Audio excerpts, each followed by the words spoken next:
Egypt की एक जगह से आर्कियोलॉजिस्ट को 100 से भी ज्यादा ऐसी मम्मीज मिली जो इंसानों की नहीं बल्कि क्रोकोडाइल्स की थी।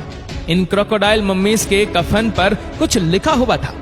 इसको पढ़ने और समझने के बाद आर्कियोलॉजिस्ट हैरान परेशान रह गए। आज से हजारों साल पहले एंशिएंट इजिप्ट में जब लोग मर जाया करते थे तो उनको केमिकल लगाकर प्रिजर्व कर दिया जाता था ताकि उनकी बॉडी वक्त के साथ साथ खराब ना हो। प्रिजर्व करने के बाद मम्मी को उसके लेवल या फिर उसके ओहदे के हिसाब से डेकोरेट भी किया जाता था और फिर उसको जमीन के अंदर या फिर किसी टूम्ब के अंदर दफन कर दिया जाता था। वैसे तो इजिप्ट से आर्कियोलॉजिस्ट को कई मम्मीज मिल चुकी है, लेकिन आज जिन 7 मम्मीज के बारे में आप जानेंगे वह मम्मीज थी जिनको जब पहली बार देखा गया तो एक्सपर्ट और आर्कियोलॉजिस्ट के लिए यकीन करना बहुत मुश्किल था। तो आइए शुरू करते हैं। नंबर 7, लेडी राई। एंशिएंट इजिप्ट की सबसे पुरानी मम्मीज में एक ऐसी औरत की मम्मी भी पाई जाती है जिसको आज लेडी राई का नाम दिया गया है। आज से करीब 140 साल पहले इजिप्ट के थीबन टॉम के एरिया से ये मम्मी मिली थी, जिसने आर्कियोलॉजिस्ट को हैरत में डाल दिया था। तहकीकात की गई तो मालूम पड़ा कि 3550 साल पहले लेडी राई करीब 35 साल की उम्र में मरी थी और ऐसा मालूम होता था कि ये किसी एंशिएंट क्वीन की नर्स या फिर मेड हुआ करती थी। लेकिन जिस चीज ने आर्कियोलॉजिस्ट को चौंका दिया था वह था लेडी राई के बाल। हजारों साल गुजरने के बावजूद भी लेडी राई के बाल अभी तक अच्छी तरह प्रिजर्व थे। इसके बालों के कई हिस्से तो ऐसे भी थे जिनको देखकर ऐसा लगता था कि ये सिर्फ चंद महीनों पहले ही निकले हो। उस दौर में जिस हेयर स्टाइल के साथ लेडी राई को प्रिजर्व किया गया था वह हेयर स्टाइल भी आज तक ऐसे ही सजा हुआ है। Number 6, Rameses the second. Rameses the second ancient Egypt का सबसे मशहूर तरीन लीडर था।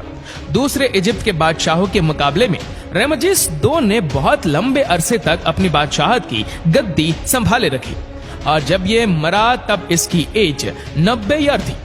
रेमजीस 2 का फेरो 1881 में इजिप्ट के एक छोटे गांव सकारा से मिला था। ये वह जगह है जहां सिर्फ एंशिएंट किंग्स, क्वींस या फिर अपर क्लास को ही दफन किया जाता था। जिन आर्कियोलॉजिस्ट ने मम्मीज को निकाला था उनका कहना था कि जैसे रेमजीस 2 अपने दौर में पावरफुल हुआ करता था, हजारों साल के बाद भी इसकी मम्मीज वैसे ही ताकतवर दिख रही थी। एग्जैक्ट नंबर तो किसी को भी मालूम नहीं है, लेकिन आपको यह जानकर हैरत होगी कि रिसर्च और डीएनए टेस्ट के मुताबिक रेमजीस 2 150 बच्चों का बाप था। 1974 में यह नोटिस किया गया कि रेमजीस 2 की मम्मी गल कर खराब हो रही है। इसी वजह से फौरन ये फैसला किया गया कि इसकी मम्मीज को पेरिस ले जाया जाए जहां पर इसकी ट्रीटमेंट होगी। लेकिन इंटरनेशनल रूल के मुताबिक इंसान चाहे जिंदा हो या मरा हुआ, बॉर्डर पार करने के लिए उसका पासपोर्ट होना जरूरी है। इसी वजह से इजिप्ट ने रेमजीस 2 का पासपोर्ट इश्यू किया जिसमें उसको किंग का दर्जा दिया गया। याद रहे कि यह दुनिया का पहला पासपोर्ट था जो किसी मरे हुए इंसान के लिए इश्यू किया गया था। पेरिस में लैंड करते वक्त भी रेमजीस 2 की मम्मी को भरपूर मिलिट्री ऑनर से नवाजा गया। नंबर 5, टूटनखामुन या फिर किंग टट। इस फेरो को मिलने से ना सिर्फ इसको ढूंढने वाले हैरान थे, बल्कि टूटनखामुन की मम्मी ने पूरी दुनिया के आर्कियोलॉजिस्ट को हैरान करके रख दिया था। टूटनखामुन की मम्मी जिस कमरे में बंद थी वह जमीन के 20 फीट नीचे से मिला था। टूटनखामुन एंशिएंट इजिप्ट का सबसे छोटा किंग था जिसको सिर्फ 9 साल की उम्र में ही इतनी ज्यादा पावर्स मिल गई थी। इसकी मम्मी 1922 में किंग्स वैली के एक टूम्ब से मिली थी जहां मम्मी के साथ साथ बेशुमार खजाना भी दफन था और इसी वजह से ही टूटनखामुन की मम्मी ने पूरी दुनिया को हैरत में डाल दिया था। सिर्फ 19 साल की उम्र में ही मर जाने वाले इस किंग की टूम्ब के बारे में ये माना जाता था कि इसके अंदर कुछ ऐसी आत्माओं का बसेरा है जो इस मम्मी और खजाने को बचा रही है। लॉर्ड कर्नावन वह शख्स था जिसने टूटनखामुन की टूम्ब को ढूंढने में फंडिंग दी थी। हैरत अंगेज तौर पर किंग टट की मम्मी मिलने के चंद ही दिनों के बाद लॉर्ड कर्नावर मच्छर के काटने की वजह से मर गया था। Number 4, crocodile mummy. इजिप्ट की एक एंशिएंट सिटी उमल बारिजात में आर्कियोलॉजिस्ट की एक टीम काम कर रही थी।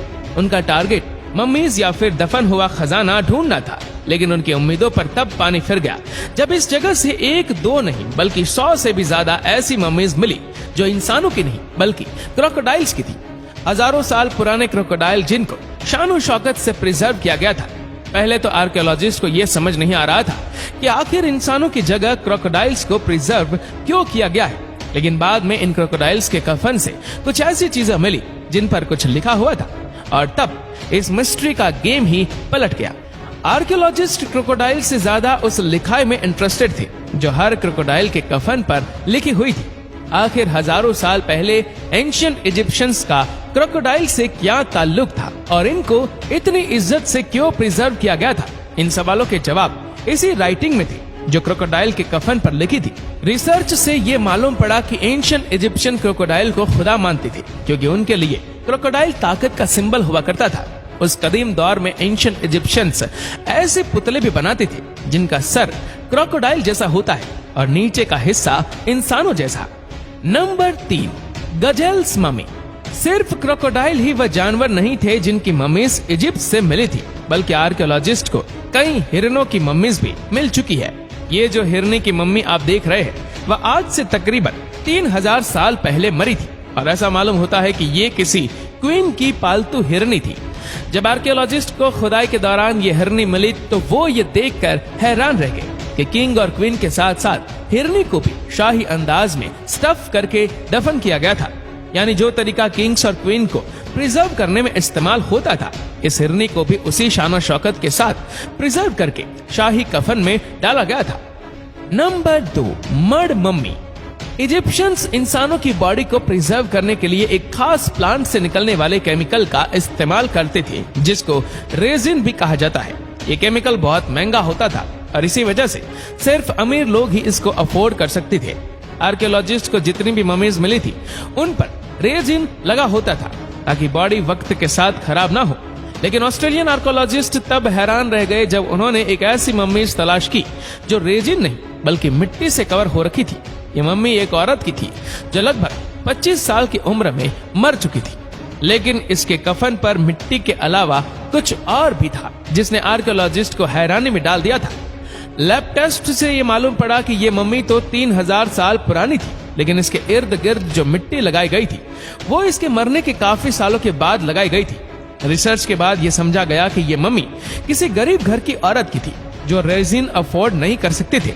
इसी वजह से इसको मिट्टी से प्रिजर्व किया गया, लेकिन इसके मरने के काफी सालों के बाद इस पर मिट्टी क्यों लगाई गई, ये अभी तक आर्कियोलॉजिस्ट के लिए एक सवाल ही बनकर रह गया है। Number 1, mummy with tattoo.